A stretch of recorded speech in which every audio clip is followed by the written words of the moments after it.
Eric Bolling in for Bill O'Reilly. Thanks for watching this special edition of the O'Reilly Factor Election 2016. Let's get straight to our top story. Another round of name-calling and accusations of bigotry between Donald Trump and Hillary Clinton. Last night, Trump doubled down on comments he made earlier this week, calling Hillary Clinton a bigot. She is a bigot because you look at what's happening to the inner cities.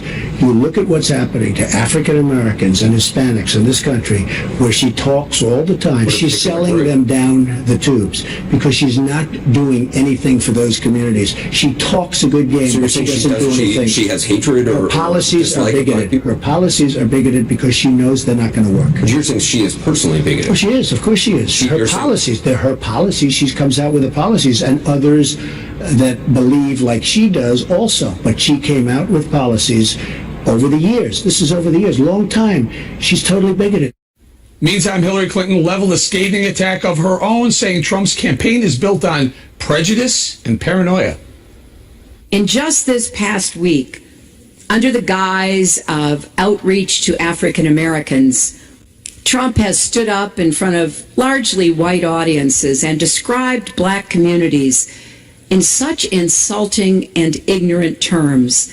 Poverty, rejection, horrible education, no housing, no homes, no ownership, crime at levels nobody has seen. Right now, he said, you can walk down the street and get shot. Those are his words. But when I hear them, I think to myself, how sad. Donald Trump misses so much.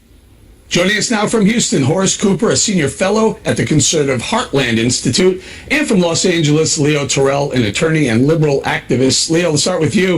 In that soundbite we played with Anderson Cooper, Trump mentioned her policies 6 separate times. So are you saying, is Hillary Clinton, are the left saying that Donald Trump is calling Hillary a bigot, or her policies a bigot?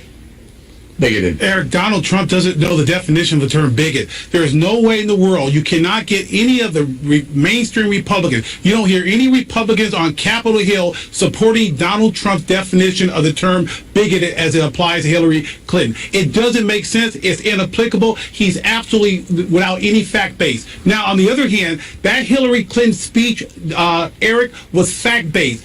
Donald Trump attack of a federal judge, his attack against Muslims, his discrimination lawsuit that blacks have filed against him for housing discrimination. There is a factual blueprint of discrimination of Donald Trump against other groups. And let me be very clear to Mr. Trump. I have a house. I have a good job. You know what, Leo, you do. But let me just throw some statistics out. Under President Obama, and he's a Democrat, Hillary's a Democrat, black household income under Obama down. Black home ownership down. Black poverty at a staggering 26.2%. That's the highest it's been in decades. Under President Obama, that means 1 in 4 African Americans in America are living in poverty. That's a Democrat policy. That could be seen. Eric, he broad stroke every African American in his speech. African Americans do not worry about being shot when they go home. African Americans have jobs. He broad stroke every single African American. It was disingenuous. All right, let me bring Horace. Horace, go ahead. What am I missing here? Am I wrong in anything I've said here?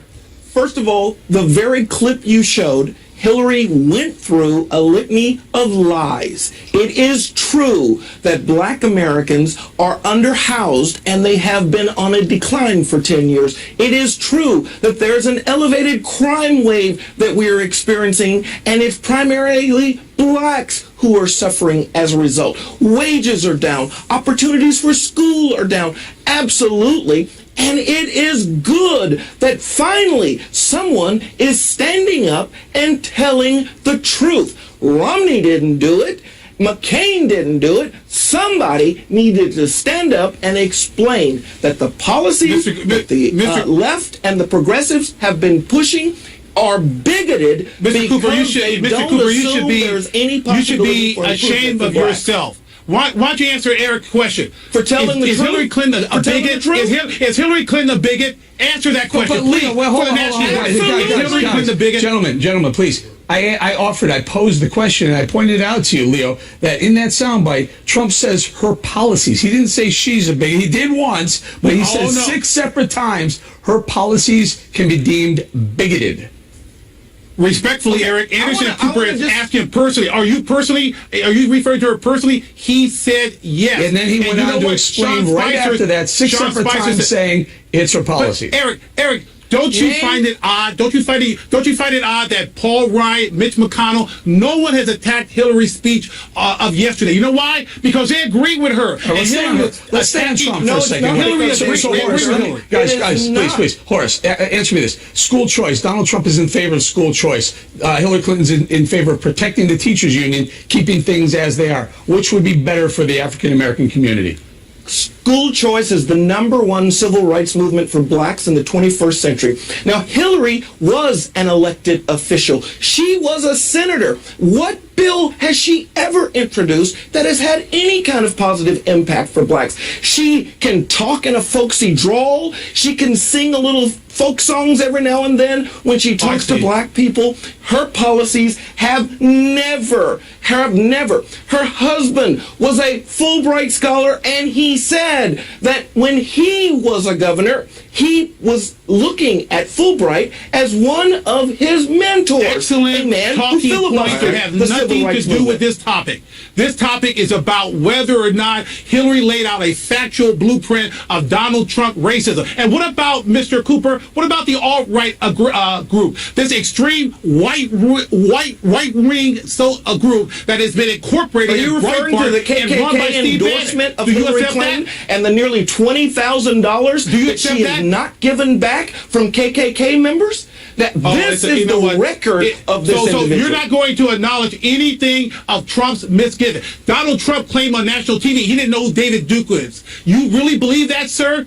You really believe that? And you still have not answered the question. I'm looking at whether or not Hillary you believe- Clinton's record. She was a Yes. senator from New York, and yet we now Yes. see the poverty that blacks are experiencing in New York City, and You're she did doing- nothing. all right, And Let she was me the throw one more out here, Secretary of guys. I don't have a lot of time, but let me throw one more out here. Let's talk about crime and law enforcement. Now, Donald Trump has said he's the candidate in favor of, he's the law enforcement candidate, in fact, he says. Who's most likely to be victims of crime in the inner cities? I'll start with you, Leo. Is it African Americans or whites? I'll tell you exactly what it is. I'll tell you, it depends on the city. It depends on community-based police. I live in the city of Los Angeles, Eric, and I don't worry about being shot, as Donald Trump said. Not true. I lived in Los Angeles all my life. I don't worry about being shot at all. Horace?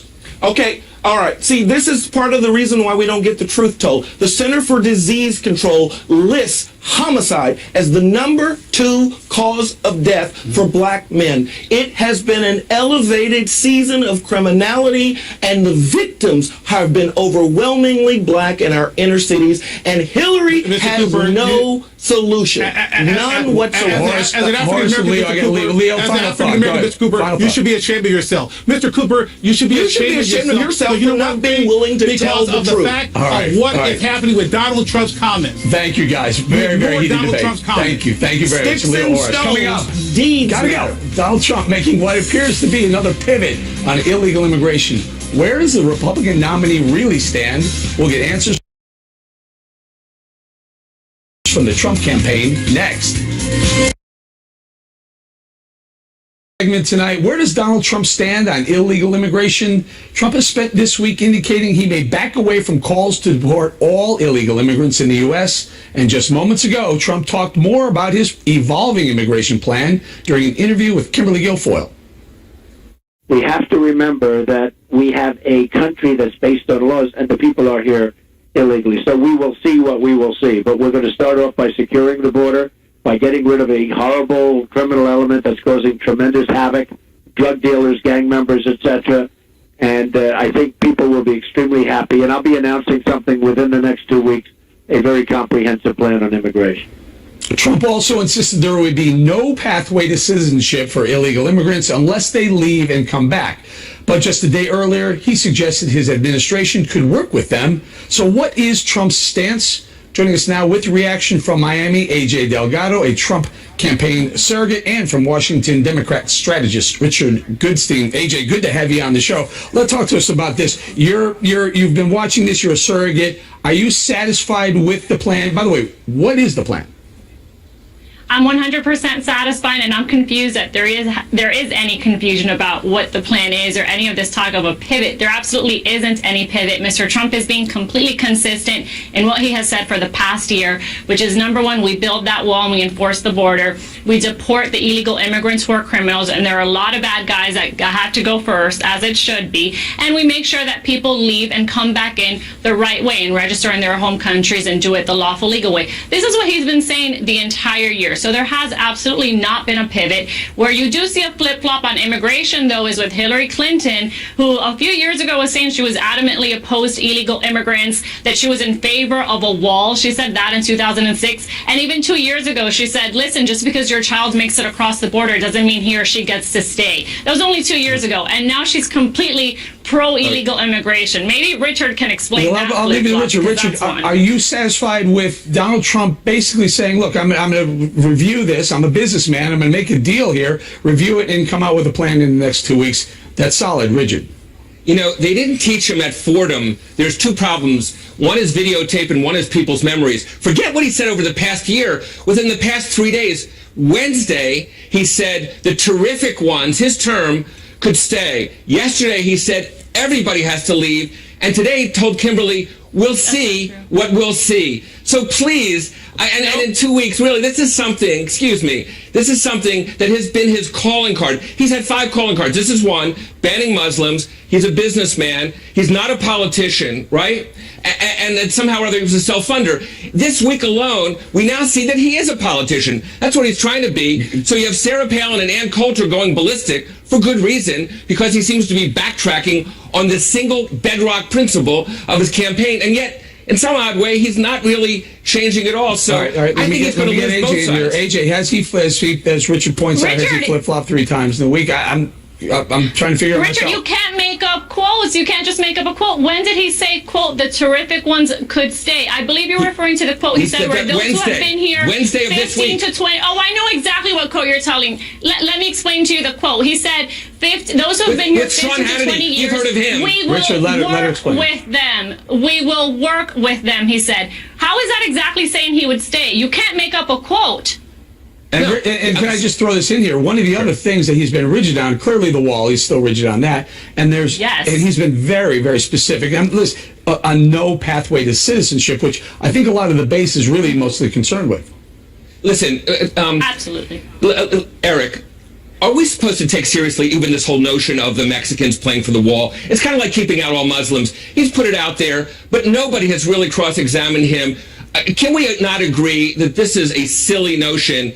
And the fact that we're even talking about it as if it's a legitimate proposal is kind of nonsense, right? Well, actually, no. I'm not going to agree with that whatsoever. I've actually proposed a plan for any GOPer who wanted to build a wall and have Mexico pay for it. It's not that hard. It's not that hard. AJ, your thoughts? There's no parallel to that. None. It's very easily done through remittances, through taxing the money that they send through Western Union, whatever it may be. You tax that effectively. That is Mexico. That is Mexicans who are here paying That's for the against wall. the Fifth Amendment. That's seizing private property. Sorry, AJ. I No, thought the it's right not. wing It's didn't like taxing. So people taxes on seizing. cigarettes is seizing private property? Gee. Remittances I'm a is lawyer money. and I didn't know that. No, remittances is money being sent from people in the U.S. to their family in Mexico, right? You can That's tax their property it that they anyway, earn. Richard. Right. You know that. Let's take this other issue that Trump campaign manager Kellyanne Conway has said. AJ, talk to me about this. Is there an underreported following for Donald Trump? In other words, people who are polled say they won't say they'll vote for Trump, but in actuality they are pulling for Trump, especially in the Latino community. 1,000% resounding yes. In fact, I have, as Kellyanne said, people who come to me privately from all sorts of friends, family, colleagues who say, hey, I love what you said about Trump. And I'm like, why are you whispering? And it's because there's this stigma, this media, this witch hunt against those who go against Hillary or, dare I say, even support Trump in any outward fashion. So people privately support him, and they will at the ballot box in secret. There was some suggestion of that during the primaries as well. And the fact of the matter is, Donald Trump outperformed his poll numbers. So there was a kind of this illusion Wrong. out there Check that the somehow, New York GOP primary. AJ, I'm sorry. All right, I Now, gotta I'm looking go. across the I gotta country. go. Sorry. A lot of Richard, heat, you're a lying. lot The of heat Latino on this vote in the New Friday York night, GOP you guys. primary. I gotta AJ, go. that's AJ pathetic. Richard, thank you very much. Bye. Next on the rundown, Hillary Clinton making a bold claim about her email and Clinton Foundation controversies, but it could come back to haunt her. We'll explain right after this. Email and Clinton Foundation controversies. The Democratic nominee getting a grilling during an interview earlier today about whether more bombshells will drop. Are you certain that there are no emails or foundation ties to foreign entities that will be revealed that could perhaps permanently impact your presidential prospects? Mika, I am sure my work as Secretary of State was not influenced by any outside forces. I made policy decisions based on what I thought was right to keep Americans safe and protect our interests abroad. I believe my aides also acted appropriately. Joining us now with reaction from Palm Springs, California, Rick Grinnell, former U.S. spokesman at the UN and a Fox News contributor. And here in studio, Jessica Tarlov, a Democratic strategist and pollster. Now, Hillary Clinton sounded very sure, Jessica, that these things weren't going to affect her candidacy or going to affect anything. However, now we find there's 15,000 new emails that the FBI wants her to produce. And then this other thing, this bleach bit. She didn't decide to do that. I mean, she's not software that Trey Gowdy's characterizes that it wiped it so clean, even God couldn't read them. Yes, Trey Gowdy is often good with his words, and Hillary Clinton did not make that decision herself. Her tech staff did, but I'm not saying that it looks great. It obviously looks like they went to great lengths to delete them, but to pin that on her, I don't think is appropriate. And the emails are coming out. Brian Fallon, her spokesman, has said that they want all of the emails out there to show that there was no pay for play. And we'll see what comes out. It's going to be out before the election. Rick, I would think that if my honest and trustworthy numbers were in the tank, like something like the negatives being like 70% or somewhere around there, I wouldn't want these things to keep coming out. There's more and more. Every week there's another email or Clinton Foundation mini scandal going on. Yeah, look, the emails have already proved that there is pay for play. Jessica is wrong on that. We have lots of evidence. You have to look at Boko Haram, you have to look at Bahrain, you have to look at uranium from Russia. There is already a plethora of information that shows pay for play. The fact that the State Department now has been taken over by partisans, it's a really sad day. I spent 8 years there. I know many good Foreign Service officers who are horrified to see the politics that are being played. The fact that this State Department is delaying justice, delaying transparency till after the election. Let me tell you one thing. If this happened in a foreign country, we would be calling for the more transparency. We would be saying the elections are rigged, and we would be condemning this action if it happened anywhere else other than America. And now, Jessica, what Rick is pointing out is that the State Department said that Clinton's full schedule won't be released until after the election day. Now, a federal judge has already said, let's get that schedule out Absolutely, and that's the State Department's decision, not Hillary Clinton's. Half of her schedule is already out there. It's everyone else's fault, Jess. It's like Isn't it's that not amazing? It's her tech people's fault. And also, while we're It's at the it, State Rick, Department. Jessica is not wrong. It is in pay for play. Peter Schweitzer and Tom Fitton, who have been leading the charge here, have both admitted that there is no smoking gun here. As Hillary Clinton said, there's a lot of smoke, but there's no fire. I'm not saying that it looks good, and we discussed this before. I think that what the Washington Post and USA Today talked about in terms of turning the foundation over to the Bill and Melinda Gates Foundation at this point would not be a bad idea. But I'm just saying you don't have the evidence that there was pay for play. Can I make one quick point here? This is the classic Clinton triangulation. What I'm Hillary doing? Clinton held her schedule the entire time. She was not on the State Department server. To now say the State Department is the one that should release her calendars, they never had her calendars. They were on a private server. She is the one who can release these. She is the one who's responsible. If she won't release these, she cannot blame anyone else other than Hillary Clinton. She didn't even have a state.gov email address. You know what's scary? And Rick and Jessica weigh in on this, but she shredded with this bleach bit 30,000 emails. We'll probably never know what's in those emails. But then she didn't tell the FBI about 15,000. She told us she had one phone. Yeah, we found out she didn't because we saw pictures. Let me bring Jessica in here. The FBI had discovered 15,000 emails they didn't previously know about. Is there any transparency to this woman at all? Well, eventually we get there, right? I think, no, the phone thing, anyway, no, I've talked about this before. James Comey was very clear that there were issues, not with her testimony to the FBI, but clearly pointed out that Hillary Clinton had told differing stories. As Rick says, there were multiple devices here. And I was happy to see with Anderson Cooper in her interview yesterday that she finally went to what I'm calling the appropriate apology doctor. And she said, every time I try to explain the emails, it looks like I'm trying to cover something up, so I'm not going to anymore. It was a tremendous mistake. But that doesn't mean that, first and foremost, that the Clinton Foundation hasn't done tremendous good for the world, delivering drugs to what? Yeah, let's make one point on there. That's a false choice. They partnered with the EpiPen. Final call. The Clinton Foundation partnered with the EpiPen maker. They said that they shared the same values and that they made him a healthcare partner. Ethics that are the same. It's atrocious. Guys, ran out of time. Jessica, Rick, thank you very much. When we come right back, how is Donald Trump gearing up for the all-important presidential debates? Buckle up for Bill O'Reilly's no-spin interview with Trump this week. That's just a couple minutes away. In the Factor flashback segment tonight, Donald Trump in the no-spin zone. Earlier this week, Bill O'Reilly pressed the Republican presidential nominee on the upcoming presidential debates, the recent controversies around his campaign, and the newest shakeup of his staff. So your campaign has new leadership. Both Corey Lewandowski and Paul Manafort have left. How do you see the turnover? Do you think it matters to voters, or what's going on? Well, I wanted to keep Paul as a chairman, but, it was just something I felt we should do because that was really one event, if you think of it. But I ultimately decided, he's a good guy, but I ultimately decided I want to run the campaign the way I want to run the campaign. And, we just had a poll come out, the Los Angeles Times, that has us 2 points ahead.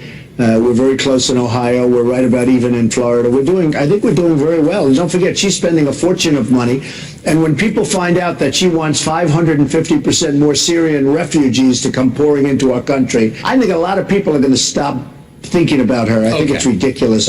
Frankly, with the email scandal, I don't even know how she's able to run. It's because people don't pay that close attention. But anyway, let's get back to your campaign staff. When you're president, if you win, you're going to have to put together a staff, all right, of people to advise you and help you run the nation.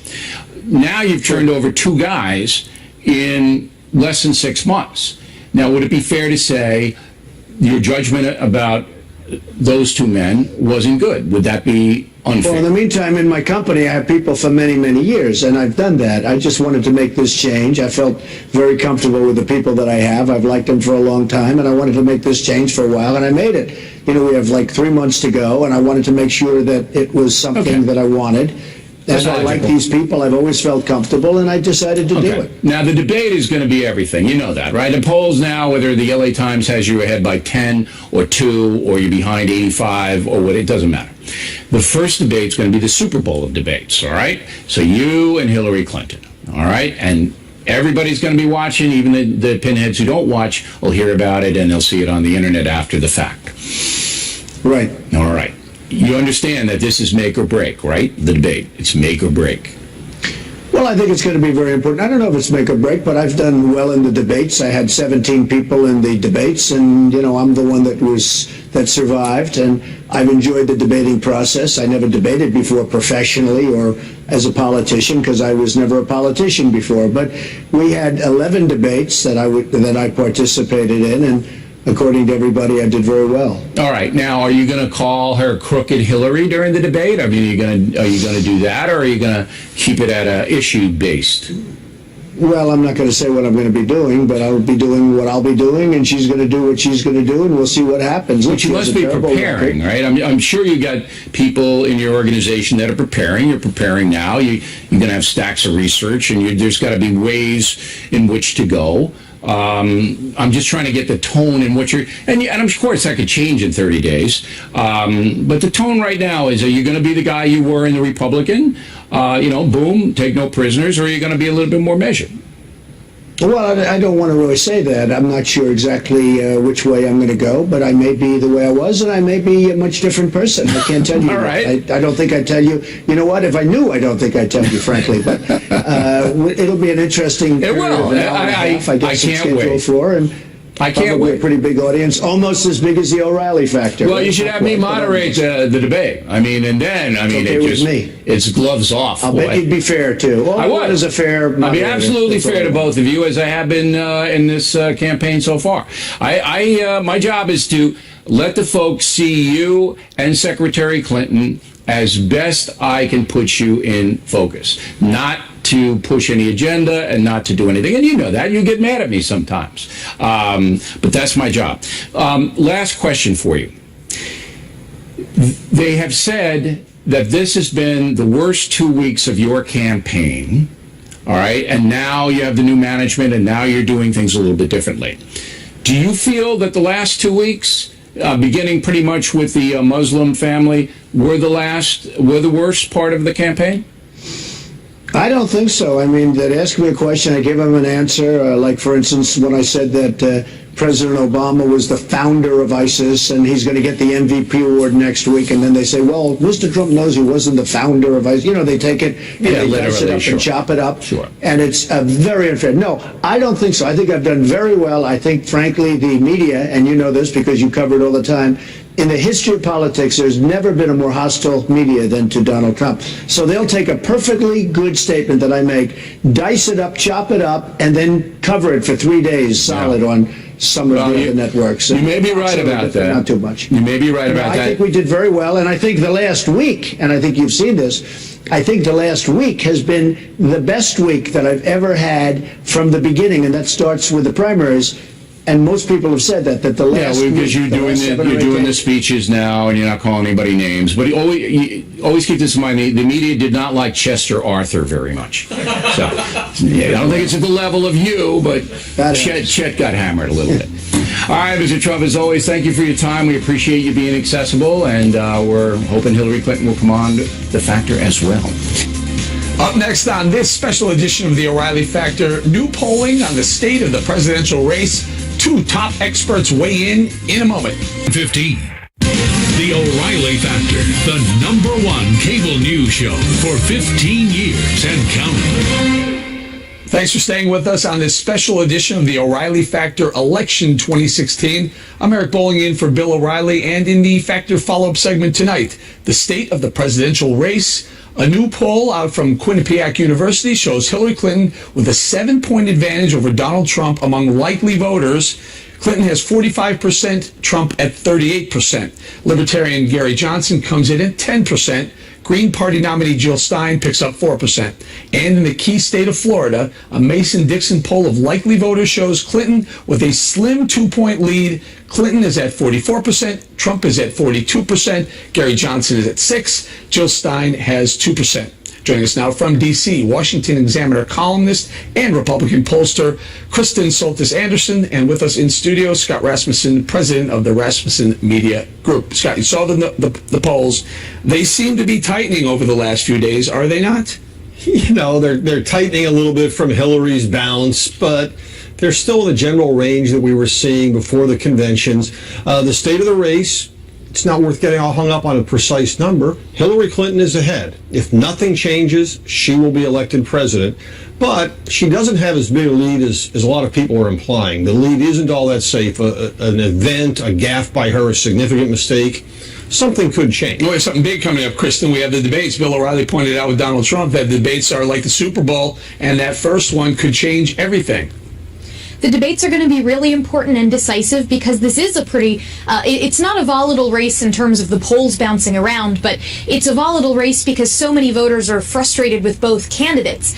So you have these national polls where Hillary Clinton has this lead of 6-7 points. That would seem to point to a pretty big landslide if that holds. But then you do have states like Florida, which has always kind of been a bright spot in the polling for Donald Trump. If he can get states like North Carolina to come back closer into his column, if he can hold on to a state like Ohio that's also been sort of a polling bright spot for him, all he needs to do is piece together the electoral votes rather than focus on that national number. And I think the debates and what he does with his schedule over the next couple of weeks can be really critical there. Scott, you guys are pollsters. You guys do this. Well, I'm a recovering pollster. And you're probably going to push back vehemently hard against what I'm about to suggest, that this undercover Trump voter is real. In other words, people, when they're polled, are embarrassed to say they're going to vote for Donald Trump, but deep down, if they're waiting 4 or 5 hours to go watch the guy speak for 30 minutes, they're more energized. Okay. Some people are waiting 4 and 5 hours and they're filling stadiums, but that's not a majority of Americans. What you see happening, if there's I don't think I'd call it an undercover Trump vote at all. There may be some challenges to turnout. Young voters don't like the choice. Maybe their turnout's down a little bit. That would hurt Hillary Clinton. Maybe minority turnout isn't as big as it was for Barack Obama. That hurts Hillary Clinton. But what you're talking about here is a change of a point or two. Now, Kristen mentioned that the races in places like Florida and Ohio are very close. A point or two could decide it. But it's not enough to make up the difference. Donald Trump is not leading nationally right now. Kristen, what about independents? Let's talk about that. Trump seems to do very well with independents. He does pretty well with independents because you have a lot of folks who maybe 10 years ago considered themselves Republican. Politically, they're right of center, but they're tired of considering themselves Republicans. They've walked away from that label. And so in some ways, they're functionally Republicans. They still vote Republican an awful lot, but they consider themselves, I'm not part of either party. There's a lot of research that says there are people that call themselves independents, but if you actually look at their vote record, they tend to break usually for one party or the other. Remember, Mitt Romney won independence in 2012, but it wasn't enough. The makeup of the country means that not only if you are a Republican do you have to win all of your party and a lot of the middle, but you got to make sure that you win by the middle by an awful lot. Let me bring Scott. We only have a few more seconds, Scott, but I've heard the white female vote is going to make or break the campaign. Hey, look, in a close election, everything makes a difference. The Hispanic vote, the independents, the Democrats demo Trumpo-bots, Trumpocrats. Let's put this in real perspective. Everybody talks about how different this is. Donald Trump is such an unusual candidate. Right now, the Electoral College is breaking down exactly the same way as it did with Mitt Romney versus Barack Obama, and we're still talking about states like Florida and Ohio being decisive states.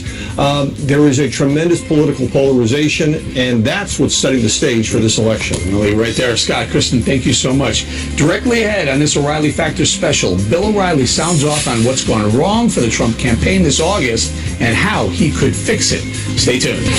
In the personal story segment tonight, what Donald Trump needs to do to win the White House. As you may know, Fox News host Judge Jeanine Pirro is an avid Trump supporter. Recently, Bill O'Reilly spoke with Judge Pirro on how she thinks Trump can score a victory in November.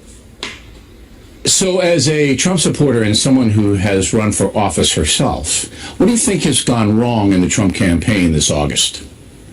Donald hasn't stayed on message, and you're right. I know him. I love him. He's been my friend. I support him.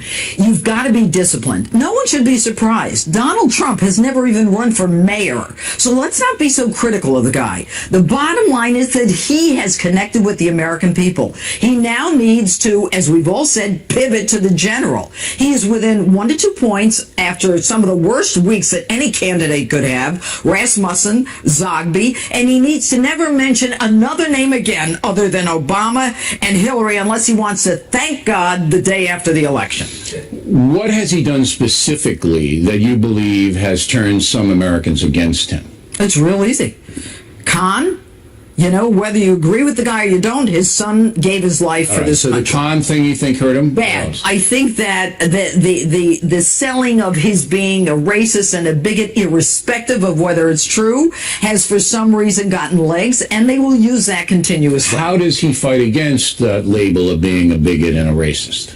How he does that is by just staying on message. How I would do it? You tell him to do what? He gave 2 of the best speeches that he gave. One is on the inner cities, and for the first time, we have heard a presidential candidate really focus on the African American community and the fact that they are victims of African American crime and poverty in the inner cities. You don't believe that African Americans are going to respond to that, do you? Yeah, I think that so he's polling at 2% now among African Americans. How much is that going to go higher, do you believe? I don't think it's going to go that much higher. All right, that's what I just said. That doesn't matter. It doesn't matter. It doesn't matter. What matters is that midpoint. What matters is for people to start to think that Donald Trump is thinking seriously about the issues that are confronting us. So other people, rather than African Americans, may respond to his outreach to that community. Right. All right. Now, why do you think Trump acts so impulsively? All right, because you criticize him, and he comes right back, rather than saying, okay, now, maybe I want to be a little bit measured because there could be an unintended consequence if I say that Mrs. Khan might not have spoken because she's a Muslim. Why do you think he's impulsive in his remarks? Because I think he comes from a different world. You know, Bill. What world is that? What world? That's the world of business, where it's, you know, it's bare knuckles, it's all about money, and it's not about political correctness. There are certain things that are appropriate to talk about, and there are things that happen in the world that we don't talk about. Not me. I talk about everything. All right. That's why I've been successful. But when I talk about things, I always know that there could be blowback on me. So I fact base it. Fact base it. Right. I'm wondering whether he is sophisticated enough in political terms to understand that you just can't lash. If you're going to lash, you better have facts. You know, it's interesting. You use the word sophisticated enough. He is sophisticated enough. The key operative message there is in political terms. No, he's not in terms of political terms. He's used to saying what he thinks, and that's why he connected with people. And if he stays on message going forward, Bill, he can connect with those people again. The American people don't want to hear anymore that, you know, he'll say anything that he wants. He's a regular guy. He's the kind of guy who says whatever he feels like saying. They've had enough of that. They know that's who he is. Now they want him to focus on serious issues. The final question for you is, you still believe Trump can win? I do. I think these are lazy. I don't gamble. It's the lazy days of summer, Bill. But what I'm telling you is it will depend upon external factors. It will depend upon what she does. It will depend on the foundation. And it will depend upon Donald Trump staying on message. Up ahead, tensions between the U.S. Navy and the Iranians are rapidly escalating on the high seas. Which presidential candidate has the right strategy to take on the Iranian regime? We'll be right back. We're confronting U.S. Navy ships in the Persian Gulf area this week.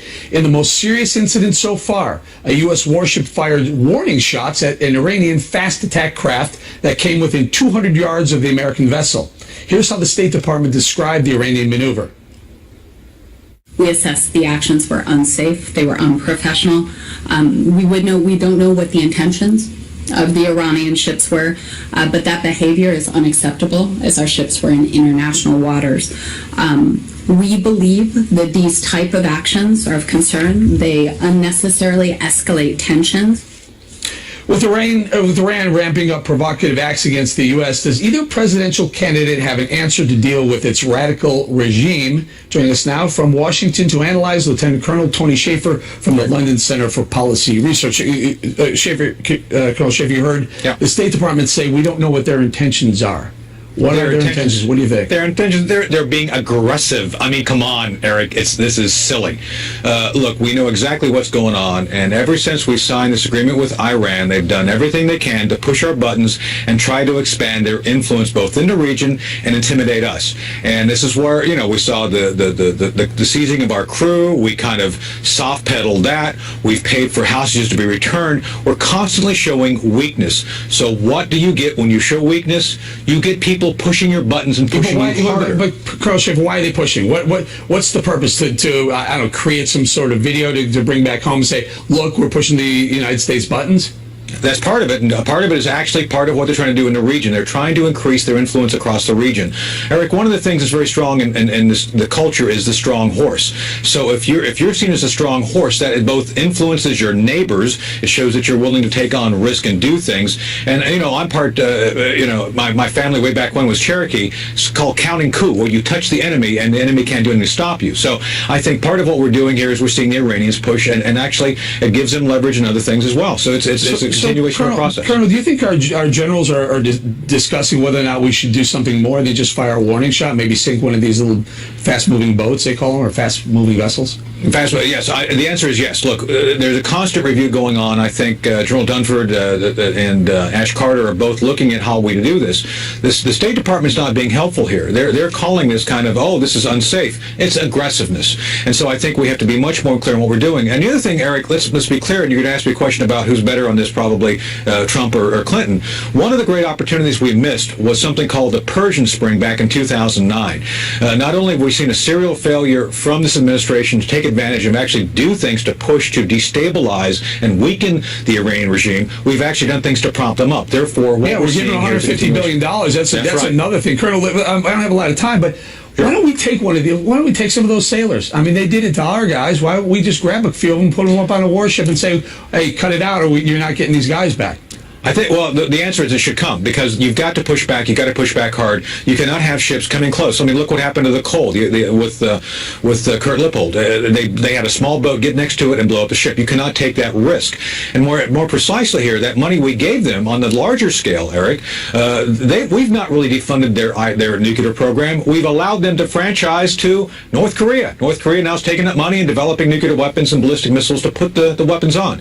So who's stronger? I think Miss Clinton basically, if she comes in, you're going to see the shuffling of the deck chairs of the Titanic. If you like your foreign policy now, you'll get what you got. Well, we don't know what Donald Trump will do. We don't have a record to look at. I think, Eric, we can look realistically at who he has around him advising him, and I'm pretty sure, based on the business acumen he's had, he will play this much more like a business to win, and that's been the problem. We have a policy to lose. We have the best capability in the world. We choose to lose. These Iranians, they keep doing this. They keep doing this. You keep poking the bear. Sometimes the bear wakes up, or the dog. Colonel Schaefer, we're going to leave it right there. Thank you very much. That's it for us tonight. Thanks for watching this special edition of The Factor. I'm Eric Pulling in for Bill O'Reilly, and please remember, the spin stops right here as we're looking out. Here you go.